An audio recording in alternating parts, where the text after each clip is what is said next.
వచ్చాడు అని చెప్పటం మతం మాత్రమే.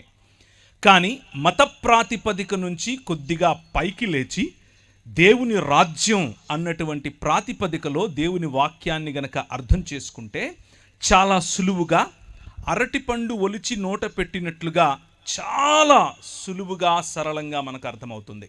దేవుని వాక్యాన్ని దానికి ఉన్నటువంటి సందర్భం, దానికి ఉన్నటువంటి ప్రాధాన్యత, ఏ విషయములను వాక్యం ఎన్నుకొని చెప్పదలుచుకుందో ఆ విషయములను అధ్యయనం చేయటం ద్వారా మనం దేవుని హృదయానికి దగ్గరగా, ఆయన చెప్పాలనుకున్నటువంటి సందేశాన్ని దగ్గరగా అర్థం చేసుకునేందుకు అవకాశం ఉంటుంది. అలా కాకుండా 2000 సంవత్సరాల క్రితం చెప్పబడినటువంటి మాటలకు 2000 సంవత్సరాల తర్వాత మన మనసులో వచ్చే ప్రశ్నలను వాటిపై కృమ్మరించి దాని నుంచి ఏదో సంపాదించాలి అని ప్రయత్నం చేయటం వల్ల మతం కడతాం. అదే ప్రపంచ క్రైస్తవ సముదాయంలో అనేక శాఖలుగా